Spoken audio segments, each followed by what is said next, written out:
పిల్లలు కావాలని మీ కలను నెరవేర్చుకోండి. సంప్రదించండి హెగ్డే ఫెర్టిలిటీ, హైదరాబాద్, తెలంగాణ. కొన్ని ఘటనలు ఊహకు కూడా అందవు. పిల్లల కోసం ప్రాణాలు ఇచ్చే తల్లిదండ్రులు మనకి తెలుసు, చాలా చోట్ల మనం చూస్తూనే ఉన్నాం. కానీ కన్నబిడ్డలపైన తల్లిదండ్రులకున్న ప్రేమ వర్ణనాతీతం.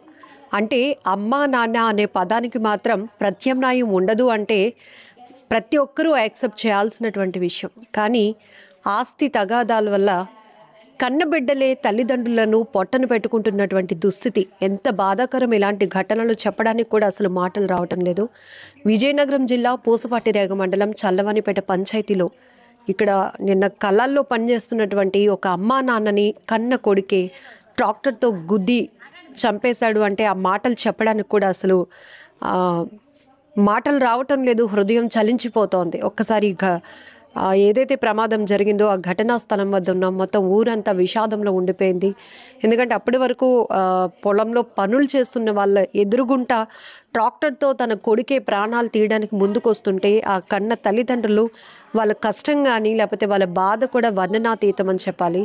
ఒకసారి వాళ్ళ చెల్లి ఉన్నారు, ఆమెతో మాట్లాడదాం. ఎవరైతే తల్లిదండ్రిని పోగొట్టుకున్నటువంటి కన్న కూతురు గుండెలు అవిసేలా రోధిస్తోంది. ఆమె ఇక్కడికి చేరుకోవటం, మొత్తం ఊరంతా ఇక్కడికి చేరుకున్నారు. అసలు ఏం జరిగిందో కూడా తెలుసుకుందాం. ఏమైందమ్మా? మీ పేరేంటి? ఆ పేరు రాదా. నాన్న అమ్మ పేరు నాన్న పేరు అప్పలనాయుడు. అప్పులు తీరట్లేదని అప్పులు తీర్చుకోమని గొడవలు పడితే నన్ను ఏం జరిగిందో తెలీదు. అక్కడ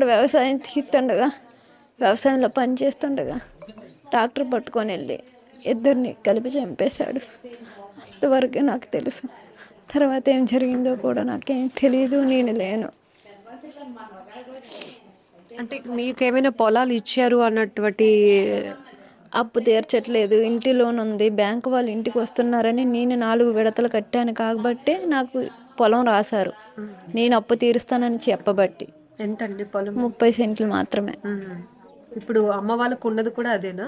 ఇంకా ఉంది. ఇంకా నాన్న పేరు మీద 50 సెంట్లు ఉంది. అది మీ బ్రదర్ అన్నయ్య అవుతాడా? తమ్ముడు పేరు మీద రాస్తారా? ఇంకా లేదు, నాన్న పేరు మీదే ఉంది. తమ్ముడుకో 30 సెంట్లు ఇచ్చాము. అతనికి పెళ్ళయిందండి?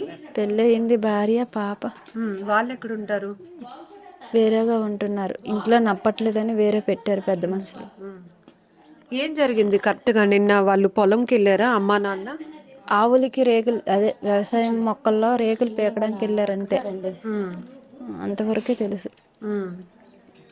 ఎందుకు ఇంత కఠినమైన నిర్ణయం? వినడానికి ఎంత బాధేస్తోందమ్మా. అంటే వాళ్ళు ఏదో అమాయకంగా ఇంత ఎండల్లో కూడా వాళ్ళు పొలం పనులు చేసుకోవడానికి వెళ్తుంటే మృత్యువు అంటే కొడుకు రూపంలో పైకి వస్తున్నా వాళ్ళు రక్షించండి అని, కాపాడండి అని ఎవరిని అడగగలుగుతారు? ఎవరిని అడగలేదమ్మా, ఎవరూ లేరు, ఎవరిని అడగలేదు. ఇక్కడ ఉన్న జనాల కళ్ళు మూసాడు, జనాలు భగవంతుడు మూసాడు, ఆడు మూసాడు. అంటే ఎప్పుడైనా ఇలా జరిపిస్తుంది కూడా అనుకోలేదు, అసలు ఊహించలేదు. కానీ చెప్పేసేసాడు, ఎప్పటికైనా మీ ప్రాణాలతో నేను ఆడుకుంటున్నా అన్నాడు. అలాగే ఆడేసుకోండి అమ్మ. జలం ఇచ్చిన తల్లిదండ్రి 4 ఆడుకోవచ్చా చెప్పండి? అసలు ఆయనకి బతికిచ్చిందే వాళ్ళు కదా. బతికిచ్చింది వాళ్ళే. ఇల్లు నీ పేరునుంది, భూమి నీ పేరునుంది, 9 తులాల బంగారం నీ పేరునుంది, ఇంటి మీద 10 లక్షలు లోన్ పెట్టావు. నువ్వు 3 సంవత్సరాలు కట్టకపోతే ఆడపిల్ల కడుతుంది ఓడేసి. ఆ అప్పులకి బంగారం మళ్ళీ ఇప్పుడు తాకట్టేట్టి ఈ అప్పులు కడుతుంది. ఎప్పుడైనా మీరు తీర్చుకుంటే నా డబ్బు నాకు ఇచ్చేయండి అని అంటుంది కదా. మీ భూమి మీకు ఇచ్చేతను అంటుంది కదా. ఆ మాత్రం కష్ట పెట్టించుకోవడం ఏంటమ్మా? ఇప్పుడు ఇవ్వకపోతే ఇప్పుడు దాన్ని మట్టుగా అది బతుకుతుంది. తల్లిదండ్రులు లేకపోతే ఈ ఆస్తి అంతా నీదేనా? ఏం పంచేసుకుంటారా? నేను తోటిపోయారమ్మా. అలా చేయమనే ఎవడెంత బలం ఇవ్వకపోతే అలా చేస్తాడమ్మా. ఎందుకు అసలు అమ్మా నాన్న జన్మనిచ్చిన వాళ్ళ పట్ల అంత కోపం ఏంటి? ఏం కోపం ఉంది దేనికి? ఎంత నూరు పోసారు, ఎంతమంది లెక్కించారు, ఇలా జరిపించారు. ఇంత ఘోరం ఎక్కడ? ఏ పాపం ఎన్ని జిల్లాలు మీరు వెళ్తారు? మీకు ఎక్కడైనా తెలిసింది ఎలాంటిది? తండ్రి పిప్పి అయిపోయాడు. తల్లికి ఇక్కడ నుంచి ఈ మక్క నుంచి కాలుకి 3 ముక్కలు అయిపోయిందమ్మ. ఇలాగే పొట్ట మీద పొట్ట ఆవిడకి ఎక్కించాడు. అంతా ఆడు ఏం పట్టుకు పుట్టాడో. శేఖర తాళపులు రాజశేఖర్ పెళ్ళి అయిందమ్మా, పెళ్ళి అయింది. పెళ్ళి అవ్వకముందు బాగానే ఉంటాడు. పెళ్ళి అయిన తర్వాత ఇప్పుడు 4 సంవత్సరాలు పిల్లలు ఉన్నారు. కూతురు ఉంది ఆడికి. ఏడు చేశాడు మరి, ఆ ఎదవలు ఏడు చేశారు. ఈడు ఎలా మారాడు. దించకంటే మమ్మల్ని చూసుకుంటాడు అమ్మ. గొడవలు అవుతున్నాయా ఈ మధ్య? అవుతానే 2 సంవత్సరాలు పట్టే. అయినా చాలా దిక్కలు పెద్ద మనుషుల దగ్గరికి వెళ్తే పెద్ద మంది చెప్పేశారు, నువ్వు ఇలా తీసుకురా, ఈ అప్పులు తీర్చారు, భూమి నీకు ఉండిపోద్దా, ఆస్తి నీకు ఉండిపోదు, నీ ఇల్లు ఉండిపోదు, నువ్వో పక్కన ఉంటారా అంటే అలాగానే వాడు. ఇంటికి వచ్చాక మరి ఆవిడ ఏమనిదో తెలియదు. నేనై అప్పులు తీర్చు, నేనై ఇవేవి చేయనని పట్టడానికి బయలుదేరాడు. ఇప్పుడు ఈ ఆస్తులంతా తండ్రివే కదా? తండ్రే సంపాదించ కష్టపడి ఎంత సంపాదించింది పిల్లలు. అతని తల్లిదండ్రి కూడా ఇవ్వలేదు, ఇతని కష్టాన్ని సంపాదించాడు ఆస్తి. మరి ఇది నీకే కదా ఇస్తాం. ఆడపిల్ల ఉడుకుని వెళ్ళిపోద్దేటమ్మా. ఇప్పుడు తల్లిదండ్రి ఇచ్చింది ఏదో కూరకు పట్టుకెళ్తుంది, అయినా నువ్వు అలా చేసినప్పుడు అది ఎలా పట్టుకెళ్తుంది? ఇక్కడ కదా ఉంటాయి. ఈ భూమి నీకే ఉంది. ఎంత ఇప్పుడు 30, ఆడికి 30, వీళ్ళ 50. ఎంత అయింది? ఎకరము 10 సెంట్లు. ఎకరం 10 సెంట్లు నీ చేతిలోనే ఉంటుంది. ఈ ఇల్లు నీకే ఉంటుంది. బాబు పాప అంతే ఇద్దరే. ఈ ఇల్లు నీ దగ్గరే ఉంటుంది. మరి అలా చూసుకుంటే నీదంతా ఇది నీకే కదా. ఆ బంగారం 9 తులాలు ఎంత పెట్టావు అది నీ దగ్గరే కదా ఉంది. ఓపు పట్టిపోయాడు అమ్మ. ఎప్పుడు పెడితే అప్పుడే కొడిచాడమ్మ. వాళ్ళ అత్తవారు తాళీకోళ్ళి 20 మంది వాళ్ళ మామల్ని బామ్మర్దులు జగిలోళ్ళు తీసుకొచ్చి ఇంట్లో కొట్టాడు తల్లిదండ్రిని. వాళ్ళు కొడుతుంటే ఒక్కడెక్కడ అడగలేదు అమ్మ, ఒక ఆడదే కానీ ఒక మగోడు కానీ. ఎన్ని గంటలు అప్పుడమ్మా పొలంలో అయింది? నిన్న 4 గంటలుగా జరిగిందిరా. మాకు 4:30కి ఉన్నారా. తాటరు గీపి అదే ఎక్కువ ఏదో గ్రేజ్ పెట్టడం. తాటరు ఎవడో దునుకుంటాండి అనేసుకున్నారట. అందరూ పొలాల్లోనే ఉన్నారు. ఎన్నిళ్ళు ఎత్తుకున్నోళ్ళు, ఈర్చుకున్నోళ్ళు, చేసుకున్నోళ్ళు అందరూ ఉన్నారు. ఆ గ్రీ పెట్టడము బాబు అన్నది వినపడలేదు, అమ్మ అన్నది వినపడలేదు. వీళ్ళు పరిగెట్టింది కనపడలేదు. జొన్న చేనులను పరిగెడుతుంటే చేను తిప్పలు పెట్టి బొంగరం తిప్పి సినిమాలో జరిగినట్టుగా ఆ రాజస్థానం జరిగిన ఏరియా ఇది అక్కడ చూపించాడురా. ఇది ఎంత మరి కళ నిజమా? ఎంటాడి తండ్రి ఎంటాడి ఈ రోడ్డు గట్టొట్టుకొని ఎక్కిపోతుంటే అదేదో మోత్తోటి ఇలా లాక్కొచ్చి మొత్తం ఇదేవి లేవు, పళ్ళు లేవు, ఈ కన్ను లేదు, ఈ ముక్కు లేదు, ఈ ఎక్కించాడు. పోలీసులు వచ్చి ఎక్కదీశారమ్మ. అంత ఘోరం ఓడేం చేసుకోండి అమ్మ. ఇన్ని రాజ్యాలు తిరిగాడు, మీకు ఎక్కడైనా చూసుకోలేదా? ఒక్కడ కళ్ళు మూసేసాడు, ఒక్కడైనా అడగలేదమ్మా. గొడవ ఉంటే గొడవ పడుతుంటే అలాగ వెళ్ళారని ఈ 4 రోజులు బట్టి గొడవే లేదు. అలా ఇలాంటి చెత్త పని చేస్తే తర్వాత నన్ను లోకం కానీ ఊరు కానీ ఎలా చూస్తారో అని ఆలోచన కూడా లేదు. స్టేషన్కి వెళ్ళిపోయాడటమ్మా. రాత్రి 10 గంటలకు వెళ్ళి తీసుకెళ్ళిపోతే స్టేషన్కి వెళ్ళి కూర్చొని ఎలా ఉంచుతారమ్మా అన్ని? టీవీలకి వెళ్ళిపోయి, లైన్లకి వెళ్ళిపోయి, ఫోన్లకి వెళ్ళిపోయి, సెల్లలకి వెళ్ళి ఇవన్నీ చూసి అన్ని ఉంచుతారా? ఎంత వయసు ఉంటుంది రాజశేఖర్? 25, 28.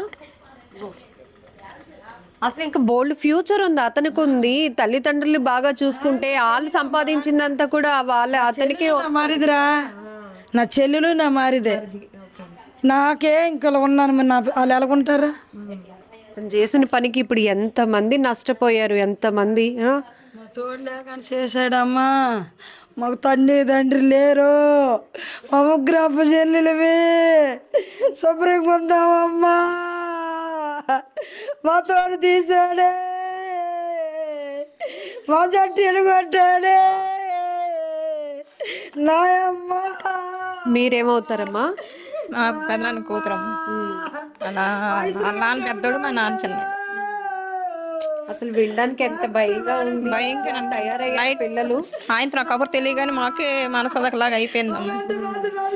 చాలా కష్టపడేది ఆవిడికి పెద్ద కష్టపడరు కానీ ఈవిడ మాత్రం ఒక టైం అప్పుడు ఇదే ఇల్లులో చాలా ఒక పక్క ఆవులు, ఎడ్లు, ఒక పక్క ఆవులు ఉండరు. అలా కష్టపడి పిల్లలు పెంచి, పిల్లలు పెద్దలు చేసి, పిల్లలకు పెళ్లి చేసి ఈ ఇల్లు కట్టి వాళ్ళ అత్తమ్మ ఇచ్చింది ఏం లేదు, వాళ్ళు సంపాదించింది. వాళ్ళిద్దరు భర్త భార్యలు సంపాదించింది. ఎండనక వాననక తిండి తిప్పలు మాని సంపాదించారమ్మ. ఇచ్చినంతకి వాళ్ళ అత్త మామ ఏం చేశారో మరి అబ్బాయికి. అంతకుముందు బాగానే ఉండేవాడు. ఆ అమ్మాయిని చేశారో తల్లిదండ్రి టార్చర్ పెట్టాడు. కుట్టోడు ఎప్పుడు పెడితే అప్పుడే కుట్టేవాడట. అవి కుట్టినా వాళ్ళు అలాగే భరించి బాధపడారు. కానీ వీళ్ళు అడగడానికి వచ్చినా వాళ్ళు అడగనిచ్చారు కాదట. ఏమైపోతాడో ఆడేట అయిపోతాడో ఏదో అయిపోతే మళ్ళీ మాకెవరంతారమ్మా ఆడ అంత అంతడు కొడతాడు అన్ని బయట పెట్టకూడదు అనేసి తల్లిదండ్రులు అన్నిటి అన్నిచ్చారు కాదు. పిల్లల్ని ఏదైనా అయిపోతారని భయం కొద్ది అన్నిటి అన్నిచ్చారు కాదు. అలా అది కూడా ఆడి మనసులో నిదామనేది. ఇంత దీనికి దారుణంగా ఆడి మనసు ఎలాగొచ్చింది. అలా ఆవిడ ఊర్లో ఏరో ఇంట్లో ఉన్నారు వాళ్ళు. ఆవిడ తీసుకుని వెళ్ళి మరి ఎక్కడ పెట్టేశాడు ఆవిడని తీసుకోండి. చిన్న వయసు 27 సంవత్సరాల వయసు. అసలు ఆ పిల్లడికి ఆ టైంలో అసలు వాళ్ళ అమ్మ నాన్న అసలు గుర్తు రాలేదా ఏటో అసలు నాకు అర్థం అవ్వట్లేదు. వాళ్ళ అమ్మ నాన్న పెంచి పెద్ద చేసింది ఎందుకనండి, పెంచి పెద్ద చేసుకుంటాం. పిల్లల్ని ఇలాంటి వాళ్ళు చూస్తే పిల్లల్ని భయం వేస్తుంది కదా. అంత దారుణమా? అంత దారుణం ఎక్కడైనా ఉందమ్మా. ఏ భూములు అమ్ముకోలేదమ్మా, ఏ పొట్టలు అమ్ముకోలేదమ్మా. పాపకి రాశారమ్మా. పాప అయినా రాసి ఇవ్వలేదు. పాప ఈ అప్పులు కట్టిన దానికి ఆమెకి రాపించాడు.